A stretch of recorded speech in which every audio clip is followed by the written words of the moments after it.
Minsan ka na ba nagkaroon ng kaibigan? Naranasan niyo din ba humaba at tumagal ang inyong samahan? Paano kung isa sa inyo ay bigla na lang nawala? Ano ang iyong gagawin para makayanan ang pagsubok sa inyong pagkakaibigan? Para sa matalik kong kaibigan. Ikalawang semestre natin sa kolehiyo, nang tayo ay magkakilala.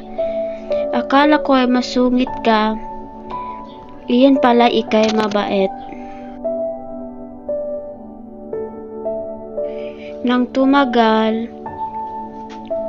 tayo'y lalong nagkakasundo. Mula sa interes sa pagkain, musika at iba pang mga hilig.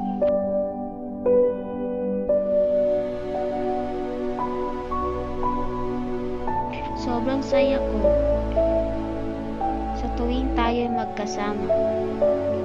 Dahil alam kong ikaw ay tunay kong mapagkakatiwalaan.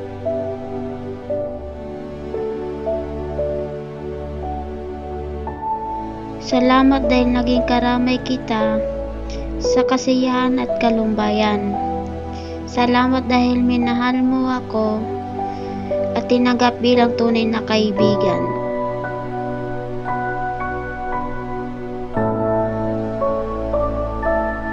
Subalit isang araw bigla kang nagbago.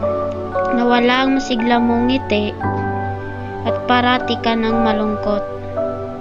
Dinamayan kita dahil kaibigan kita.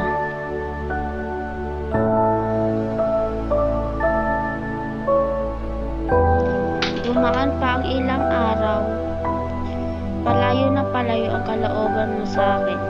Doon ko napagtanto na ayaw mo na sa akin.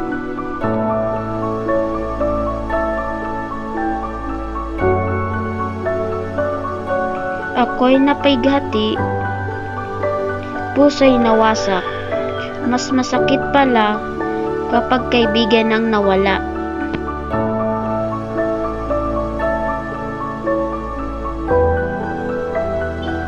Ganun pa man, ako'y narito lamang, naghihintay sa iyong pagbabalik. Basta iyong pagkakatandaan, ako'y iyong matalik na kaibigan.